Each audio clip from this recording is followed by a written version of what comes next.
and enjoy the rough roads along the way. Yeah. Enjoy the Wilseyville's and the Georgetown. When the water went out, by the way, it did not have a main shutoff.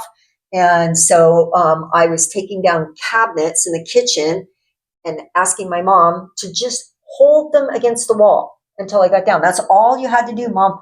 Hold them against the wall. So when I unscrewed the cabinet, she went like that. It dropped on the water pipe, which started gushing water out the thing. It was Thanksgiving Day. So we called the fire department. Oh, those guys were so happy to get out of the house. Mm-hmm. They all came over. We had everybody out of our house. And it was kind of funny because I said, the water's gushing out of the pipe. And they looked at us like we're a couple of women. I'm like, yeah, okay, well, whatever. But it's gushing pretty good. Guy walks in there.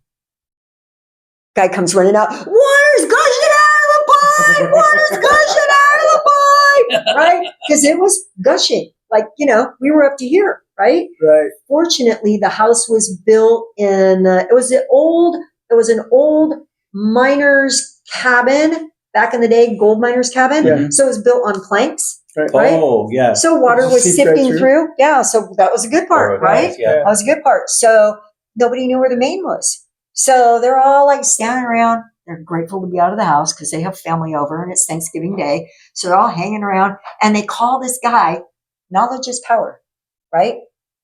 Knowledge is power. Some old guy comes out from the woodworks. I don't know where he came down from, sticks. And he comes out and he goes, yeah, I remember this property. Yeah, well, back in the day. And he goes, yeah, I think it was like, well, I don't know, like somewhere around here. And then they poke it. Yeah, damn for sure. That's where the main was.